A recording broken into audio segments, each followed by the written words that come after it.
Pai nosso, que estais nos céus, santificado seja o teu nome. Venha a nós o teu reino, seja feita a tua doce e perfeita vontade, aqui na terra como é nos céus. O pão nosso de cada dia nos dai hoje. Perdoa, Senhor, nossas dívidas, assim como nós perdoamos a quem nos tem ofendido. E não nos deixa cair na tentação, mas livra-nos do mal, Senhor. Porque teu é o poder, é o reino e também a glória para todos sempre. Amém. Querido Jesus, na tua presença estou para te agradecer por mais um dia. Te agradecer porque até aqui o Senhor tem nos ajudado. E até aqui, Senhor, nós temos somente, Senhor, motivos de agradecer ao Senhor, porque se nós estamos vivos, é porque as tuas grandes, infinitas misericórdias renovaram nossas vidas, Pai. O mundo é mau, as situações são complexas, mas o Senhor tem nos guardado, tem nos livrado. E continua, Senhor, nos livrando, guardando, afastando, Senhor, nossa vida do caminho do mal.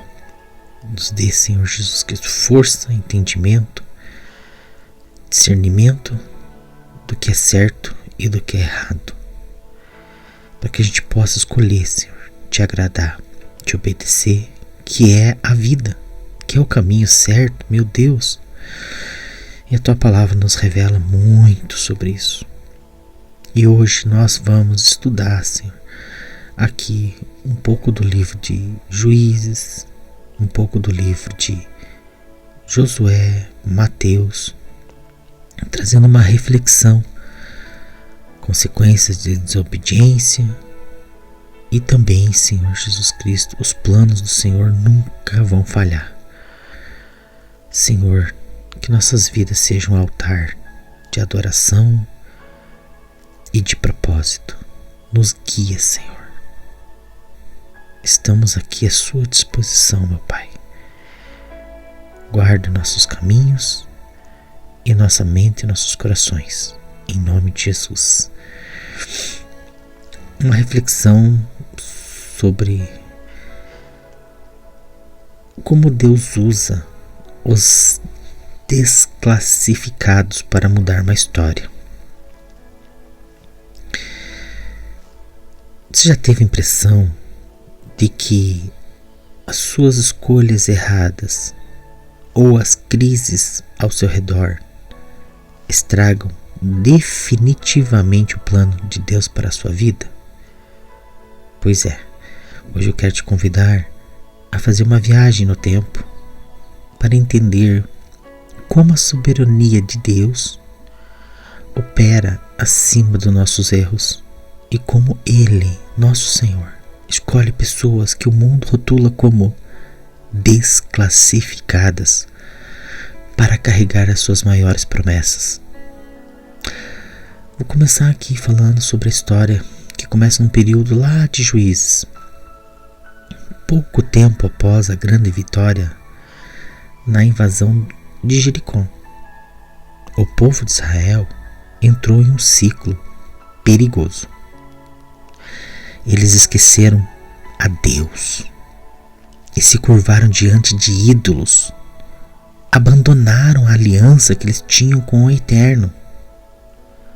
A Bíblia nos mostra em Deuteronômio 28 que a desobediência espiritual gera ruína física e emocional. O resultado daquela apostasia, uma fome devastadora assolou a terra de Belém. O lugar que, ironicamente, significava, sabe o quê? Casa de pão. Olha só o contexto. A crise foi tão feia que a família de Elimeleque e a esposa dele, Noemi, e seus 2 filhos tiveram que abandonar tudo ali e fugir para uma terra pagã de Moabe. Só que lá o sofrimento aumentou. Noemi perdeu o marido e também os 2 filhos que ela tinha, restando somente quem? 2 noras, além delas serem moabitas. Parecia que era o fim da linha, né? O erro do povo gerou escassez e a escassez gerou o luto. Mas enquanto o homem desenha cenários de ruína com a sua desobediência, Deus está movendo sempre as peças nos bastidores com a sua eterna, maravilhosa soberania.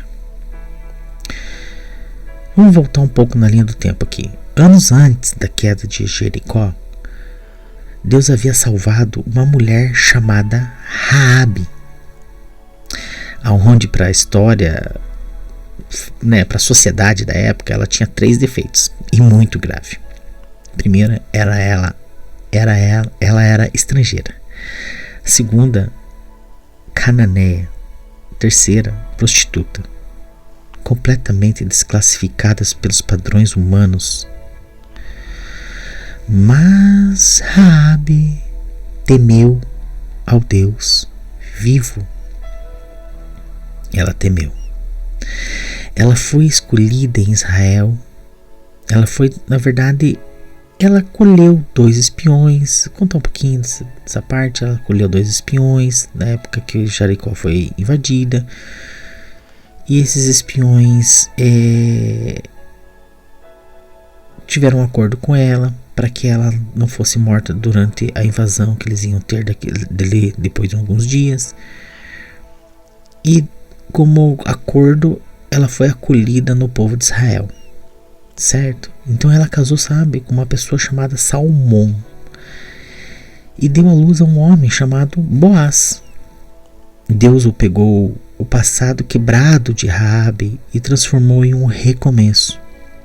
Que história linda!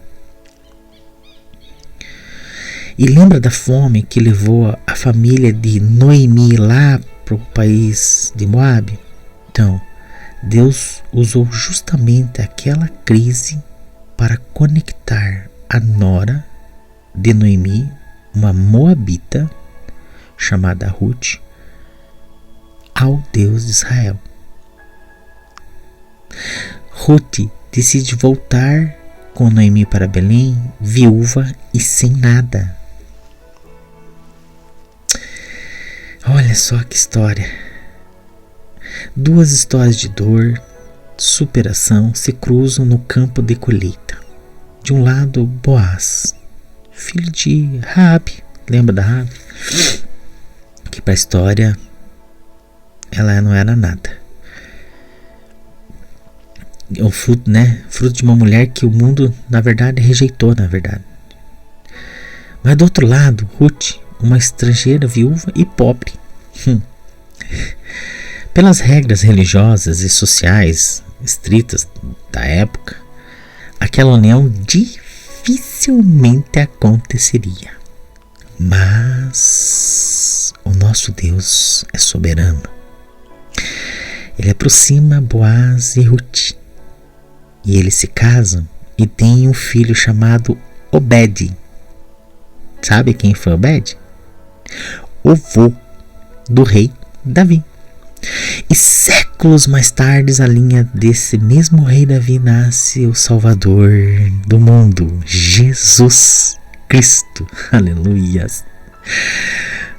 No livro de Mateus, no capítulo 1, quando a Bíblia vai contar a história genealógica de Jesus, o Espírito Santo faz questão de registrar 2 nomes que a religiosidade na época tentaria apagar de todas as formas possíveis, que é Raabe e Ruth. Lindo, né? O que a gente pode trazer de reflexão para o nosso dia de hoje? A desobediência cobra um preço muito alto. Afastar do princípio de Deus sempre vai gerar fome espiritual, escassez e vazio em nossa alma. Porém, assim, Deus não carimba o seu passado. Ele projeta o seu futuro, o meu e o teu. Se Deus usou uma ex-prostituta de Jericó e uma viúva necessitada de Moabe, Ruth, para trazer o Messias ao mundo, Ele também pode usar você, usar eu. Porque para Deus, o seu ponto de partida não define o seu destino, pois Ele é soberano. Deus usa suas próprias crises provocadas pelo erro humano para posicionar os seus escolhidos no lugar certo e na hora certa.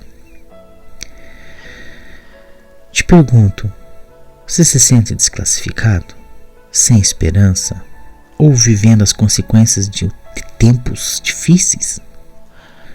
Eu quero te lembrar de uma coisa. O Deus que transformou a tragédia de Noemi, o passado de Raabe e a pobreza de Ruth na linhagem do nosso Senhor e Salvador Jesus Cristo é o mesmo Deus que está cuidando da sua vida hoje. Entregue seu coração para Jesus. Entregue seu coração para que Ele possa transformar. Aceite-o. Levante suas mãos para o céu e fale: Senhor, eu te aceito, Jesus. Governa minha vida. Transforma meu caos em nova história.